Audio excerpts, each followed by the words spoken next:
And for more details, makakausap po natin ang ating mobile journalist, Amy Atienza. Amy, okay, simulan natin sa yung voting to whether or not to open the green box. Kailan nila balak ba buksan yan? At since bumoto ang overwhelming na wag buksan, anong mangyayari? Anong maging kapalaran ng kahon na yan? Yes, Lord Denise, nagtuloy-tuloy nga dito no sa House Justice Committee yung pagdinig tungkol nga sa impeachment complaints laban kay Vice President Sara Duterte. At una nga sa mga naging agenda ngayong araw ay yung pagbotohan nga kung bubuksan ba itong green box na ipinasa ng Bureau of Internal Revenue noong nakaraang linggo dito mismo sa House Justice Committee. And dahil nga merong votes na 6 in favor at 38 against doon sa motion na buksan itong green box ay pinagpasyahan na nga ng komite na hindi na muna buksan. Ang laman kasi nitong green box ay yung tax records, kabilang na ngayon income tax returns ni Vice President Sara Duterte at ng asawa niyang si Attorney Mans Carpio. And so far, sa ating pagkakaalam ay sa Senate na nila ito itataas. At dahil nga may manifestation din kanina na itago na lang muna ng komite itong box para nga kung sakaling kinakailangan na ito sa Senate Impeachment Court ay doon na talaga matatalakay yung tax records ni Vice President Sara Duterte at ni Attorney Mans Carpio.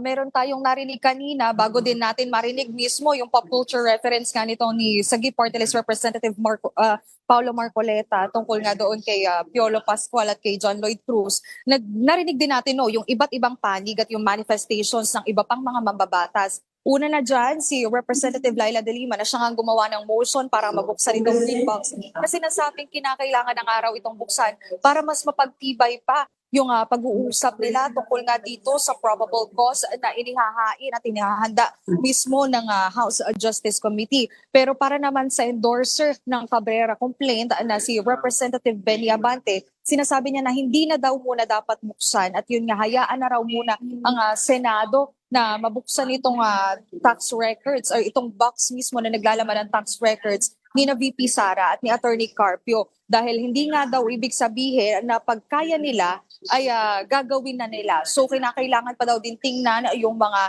nakapaloob sa batas and syempre para hindi na rin daw talaga madali itong House Justice Committee dun nga sa paglabag ng batas. Dahil kung maririnig din natin yung kampo ni Vice President Sara Duterte, paulit-ulit nilang ginigiit dito na unconstitutional nga daw itong pagsasagawa ng pagdinig ng House Justice Committee tungkol nga sa kanyang mga impeachments at hindi nga daw proper forum din ito dahil sinasabi ng kampo ni VP Sara, doon sila sa Senado magpapakita kung sakaling ang magtuloy-tuloy ito at mapagbotohan dito sa Kamara na ipasa nga sa Senate Impeachment Court itong dalawang natirang reklamo laban sa BICE. Wala bang tibay yung desisyon ng BIR, yung utosan ng BIR recently na go ahead at pwedeng examinin yung mga ITR, income tax returns, itong mag-asawang Duterte Carpio?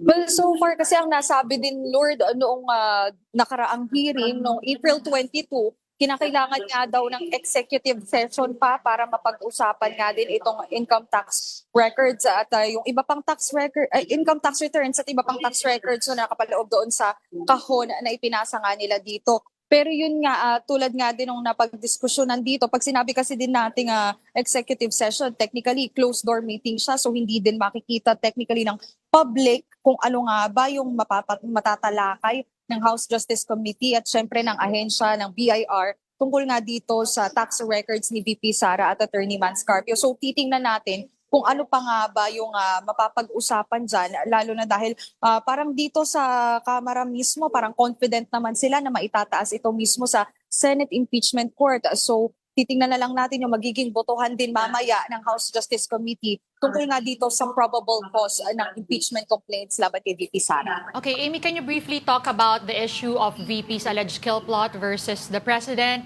First Lady Liza Marcos, and former Speaker Martin Romualdez? Dagdag ko na rin, Amy, mabilis lang din. Ano yung explanation kung bakit wala ulit si VP Sara dyan? Kasi nag-post yung Office of the Vice President. Parang may event ata sila somewhere.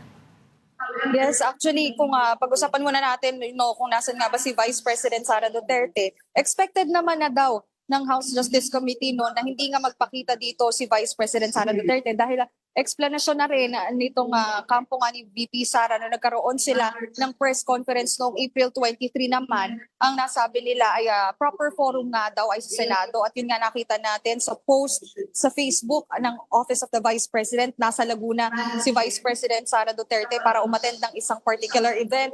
Well, so far, dito nga naman sa usapin ngayon, sa tinatalakay ngayon sa Kamara, nagpresenta na rin kasi ang National Bureau of Investigation na kinukumpirma nila na hindi AI or hindi edited itong mga videos ni Vice President Sara Duterte na nagbibigay ng grave threat doon nga kay Pangulong Bongbong Marcos, kay First Lady Liza Marcos, pati na rin kay former House Speaker Martin Romualdez. Kung makikita rin kasi natin doon sa video dated ng November 2024, nakita kasi doon na ayun nga, minumura niya si Pangulong Bongbong Marcos, First Lady, pati na rin si former House Speaker. At nakita rin kasi doon sa press conference nga, sa online press conference nito ni VP Sara, na sinasabi niya na meron na daw siyang kinontak at hindi daw dapat mag-abala or mag-worry dun sa security dahil may nakausap na daw siya no na talagang papatay or kikitil sa buhay ni na Pangulong Bongbong Marcos sakaling mamatay din siya.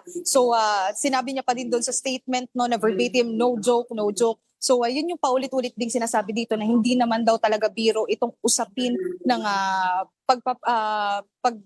pagbibigay ng grave threat no ni Vice President Sara Duterte doon pa sa ibang sa mga executive mismo ng ating bansa. At yun nga, nasabi din kanina, narinig natin si ML Party List Representative Laila de Lima, sinasabi niya na sa tingin niya, ito daw yung pinakamalaking offense din. Ito yung pinakamalakas na evidence para nga mapatalsik or ma-impeach itong si VP Sara dahil nga nagiging way na rin ito to betray public trust. At syempre, yung threat din talaga ay malaking bagay. Hindi ito biro-biro lamang pagdating nga dito sa Kamara. Thank you for that update, Mobile Journal. Amy Atienza reporting to us live from the House of Representatives.